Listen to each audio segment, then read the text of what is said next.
Biliyor musunuz, en büyük hapishane duvarları demirden değil, alışkanlıklardan yapılır. Hepimizin içinde olduğu görünmez bir alan var, konfor alanı. Orası tanıdık, güvenli, huzurlu. Ama aynı zamanda durgun, sınırlayıcı ve bazen de hayallerimizi çalan bir tuzak. Belki de siz de o noktadasınız. Bildiğiniz, alıştığınız bir düzenin içindesiniz.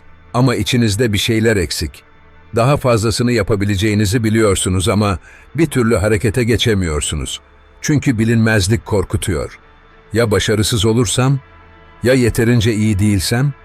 Ya değişim beni mutsuz ederse? Ama şunu unutmayın. Büyüme, rahatsızlık hissettiğiniz yerde başlar. Eğer her gününüz birbirinin aynısıysa, hayatınızı gerçekten yaşıyor musunuz, yoksa sadece tekrarlıyor musunuz? Bugün, sizi konfor alanınızın dışına çıkmaya cesaretlendirecek bir yolculuğa çıkıyoruz. Bu videoyu izledikten sonra artık eskisi gibi düşünmeyeceksiniz. Küçük adımlarla büyük değişimler nasıl başlar, korkular nasıl aşılır ve sonunda nasıl özgürleşilir, hepsini konuşacağız. Bu yolculuğa hazır mısınız? Öyleyse başlayalım. Konfor alanı, bildiğiniz ve alıştığınız her şeydir. Sabah kalktığınız saat, yaptığınız işler, kimlerle konuştuğunuz, nasıl düşündüğünüz, hepsi bir döngünün içinde döner durur. Ve en kötüsü de bu döngü size güvenli gelir. Çünkü orada risk yoktur, belirsizlik yoktur, korku yoktur. Ama aynı zamanda ilerleme de yoktur. Düşünün. Küçük bir balık doğduğu göletin içinde büyür. Zamanla suyun her kıvrımını öğrenir, nerede yemek bulacağını, nerede saklanacağını bilir. Orası onun güvenli bölgesidir. Ama bir gün göletin bir çıkışı olduğunu fark eder. O çıkışın ardında ne olduğunu bilmez. Korkar. Çünkü orada neyle karşılaşacağını bilmiyordur. Ve işte tam da bu yüzden çoğu insan konfor alanından çıkamaz. Çünkü bilinmezlik rahatsız edicidir. Ama şu gerçeği kabul etmeliyiz. Konfor alanı her ne kadar güvenli görünse de aynı zamanda en büyük sınırlarımızdan biridir. Orada kaldıkça hayallerimiz küçülür, enerjimiz azalır ve zamanla kendimizi aynı döngünün içinde kaybederiz. Bir gün yaparım diye ertelenen hayaller hiç gerçekleşmez. Ben böyle mutluyum diye söylenen cümleler aslında cesaretsizliğin kılıfıdır.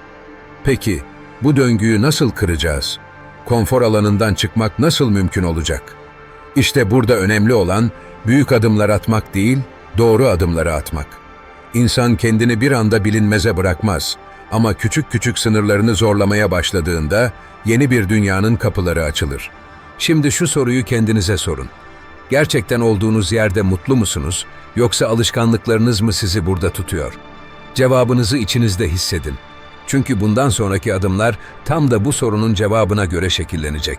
Hayatınızda heyecan verici bir şey ne zaman oldu? Bir şeyi ilk kez yaptığınızda mı, yoksa hep aynı şeyleri tekrar ettiğinizde mi? Gerçek şu ki, konfor alanında kaldıkça beyniniz tembelleşir. Yeni bir şey öğrenmezsiniz, yeni insanlar tanımazsınız, yeni deneyimler yaşamazsınız. Bir süre sonra farkında olmadan yerinizde saymaya başlarsınız. Belki bir gün bunu yapacağım diyorsunuz. Bir kitap yazmak, yeni bir işe başlamak, spora başlamak. Ama bir gün dediğiniz şeyler genelde hiçbir zaman gerçekleşmez. Çünkü konfor alanı sizi sürekli aynı noktada tutar. Zaman akar, yıllar geçer ama siz hala aynı şeyleri düşünüyor, aynı hayatı yaşıyor olabilirsiniz. Bunu yaşayan birçok insan var. Önceden heyecanla hayaller kuran, yapmak istedikleriyle dolu olan insanlar. Ama konfor alanında uzun süre kaldıklarında o hayaller yavaş yavaş solmaya başlıyor. Benim için artık geç cümlesi konfor alanının en tehlikeli tuzağıdır. Gerçek şu ki hiçbir şey için geç değil. Ama bir şeyleri değiştirmek için cesur olmak gerekiyor.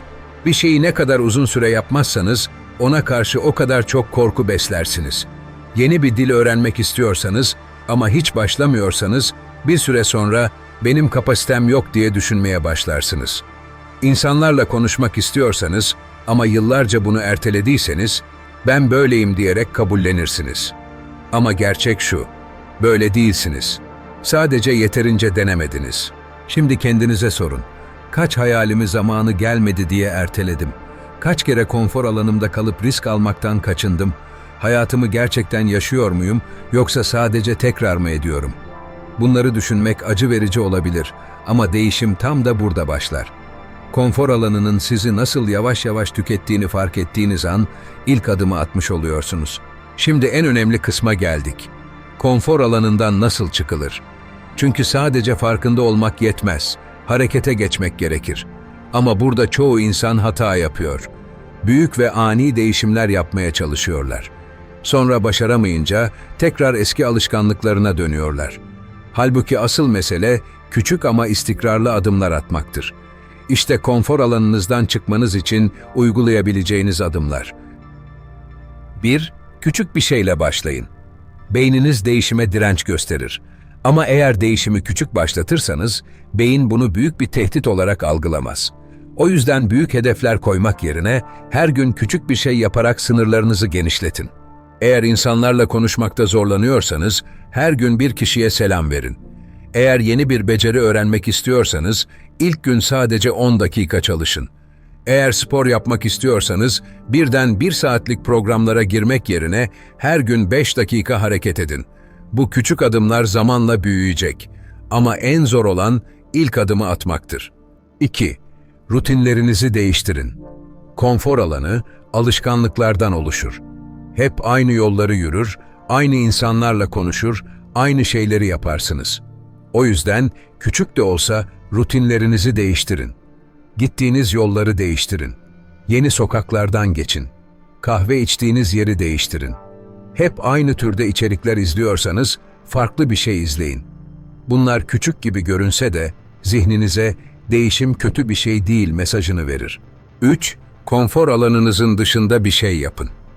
Küçük değişimlerden sonra artık biraz daha cesur olma vakti.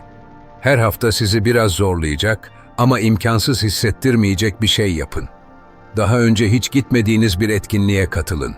Farklı bir hobiyi deneyin. Bir konuda fikrinizi açıkça söyleyin. Kendi başınıza bir şeyler yapmayı öğrenin. Bu tür deneyimler korkularınızı kırar ve sizi daha özgüvenli yapar. 4. Korkularınızı küçümseyin. Kafanızda büyüttüğünüz şeylerin çoğu aslında düşündüğünüz kadar büyük değildir. Ama zihniniz bu korkuları size gerçekmiş gibi gösterir. O yüzden korkularınıza bilinçli olarak meydan okuyun. Ya başarısız olursam? Yerine en kötü ne olabilir diye sorun. Korktuğunuz bir şey hakkında birini dinleyin ve onun nasıl başardığını görün. Kendi kendinize tekrar edin. Bu benim için bir sınav. Başarısız olsam bile ilerlemiş olacağım. Bunu sürekli yaptığınızda bir süre sonra beyniniz korkuları daha az ciddiye alacak. 5. İnsanlarla vakit geçirin. Etrafınızdaki insanlar sizi ya ileri götürür ya da yerinizde saydırır. Eğer sürekli konfor alanında yaşayan insanlarla beraberseniz siz de orada kalırsınız. Ama değişimi benimsemiş, kendini geliştiren insanlarla vakit geçirirseniz siz de farkında olmadan onların enerjisinden etkilenirsiniz. Konfor alanını terk etmiş insanların hikayelerini okuyun, videolarını izleyin. Sizi zorlayan, düşündüren insanlarla sohbet edin. Size "hadi yapabilirsin" diyen insanları hayatınıza alın. Bu, konfor alanınızdan çıkma sürecini hızlandıracaktır. Başlangıçta rahatsızlık hissedeceksiniz. Bu, kaçınılmaz. Konfor alanının dışına çıktığınızda bir belirsizlik hissi yaşarsınız. Beyniniz hemen "bu çok zor, eski haline dön" diye sinyaller gönderir. İşte çoğu insanın pes ettiği nokta burasıdır. Bu rahatsızlığı değişimin doğal bir parçası olarak kabul edin. Küçük adımlarla ilerleyin, böylece beyniniz bunu büyük bir tehdit olarak görmez. Kendinize şu soruyu sorun. Bu zorluk geçici mi, yoksa ben gerçekten burada kalmak mı istiyorum?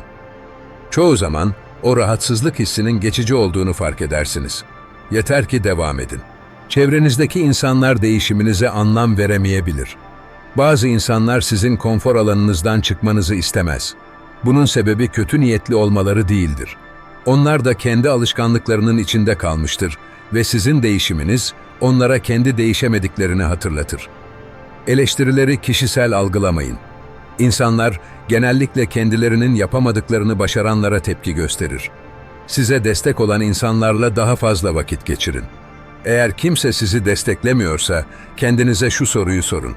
Hayatımı kendi isteklerime göre mi, Başkalarının beklentilerine göre mi yaşamalıyım? Yeni bir şeye başladığınızda işler her zaman yolunda gitmez. Bir şeyleri yanlış yapabilirsiniz. Yeterince iyi olmadığınızı düşünebilirsiniz. Ve burada en büyük tuzak şu olur: belki de ben böyle değilim. Başarısızlığı bir son olarak değil, bir öğrenme süreci olarak görün. Küçük başarıları fark edin. İlk gün yapamadığınız ama birkaç hafta sonra başardığınız şeylere odaklanın. Kendinize şunu hatırlatın: denemediğim sürece zaten kaybettim. Beynimiz her zaman eski düzenine dönmeye çalışır. Konfor alanınızdan çıktığınızda ilk birkaç hafta her şey iyi gidebilir ama sonra bir anda eski alışkanlıklarınıza geri dönme isteği duyabilirsiniz. Kendinizi bilinçli olarak sorumlu tutun. Günlük veya haftalık ilerlemenizi bir deftere yazın. Eğer geri dönecek gibi hissediyorsanız kendinize şu soruyu sorun: eğer şimdi bırakırsam bir yıl sonra nerede olacağım? Sürekliliği sağlayın. Küçük de olsa her gün bir adım atın. Unutmayın, konfor alanından çıkmak bir anda olmaz. Bu bir süreçtir ve bu süreçte geri adım atsanız bile önemli olan tekrar ileriye gitmeye devam etmektir. Son olarak aklınıza yeterince iyi değilim düşüncesi gelebilir. Belki yeni bir şeye başlarken etrafınızdaki insanlarla kendinizi kıyaslayacaksınız. Onlar benden daha iyi yapıyor diye düşüneceksiniz.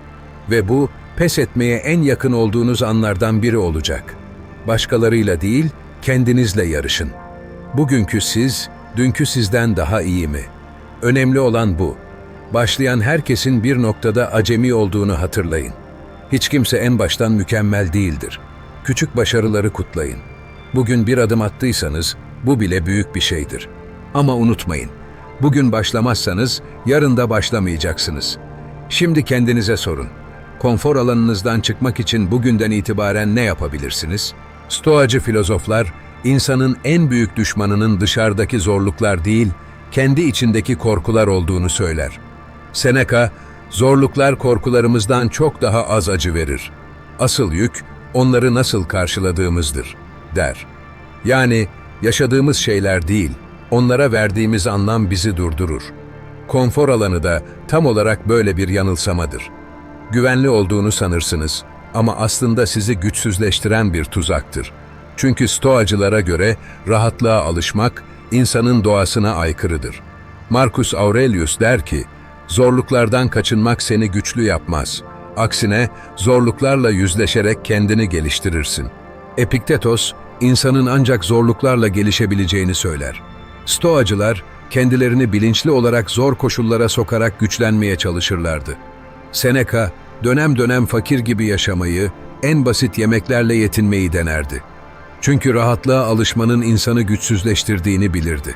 Stoacılar, insanın en büyük yanılgısının olaylardan çok, o olaylarla ilgili düşüncelerimiz olduğunu söyler.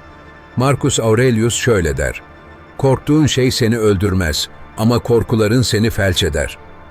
Konfor alanınızda kaldıkça bilinmezlikten korkmaya başlarsınız. Ama aslında dış dünya düşündüğünüz kadar korkutucu değildir. Sadece beyniniz sizi rahatlığa hapsediyor. Stoacılara göre asıl özgürlük alışkanlıklardan kurtulmakla başlar. Eğer her gün aynı şeyleri yapıyorsanız, aynı yerlere gidiyorsanız, aynı insanlarla konuşuyorsanız aslında kendinizi sınırlıyorsunuz. Epiktetos, köle olarak doğmasına rağmen düşünce yapısını değiştirerek en büyük filozoflardan biri oldu. Eğer o, ben zaten köleyim, hayatım böyle deseydi, bugün kimse ondan bahsetmezdi. Marcus Aurelius, rahat bir hayat sürebilirdi. Bir imparator olarak her şey ayağına gelirdi. Ama o, ordularıyla aynı zor koşullarda yaşadı. Çünkü Stoacılara göre güç, konforla değil, mücadeleyle gelir.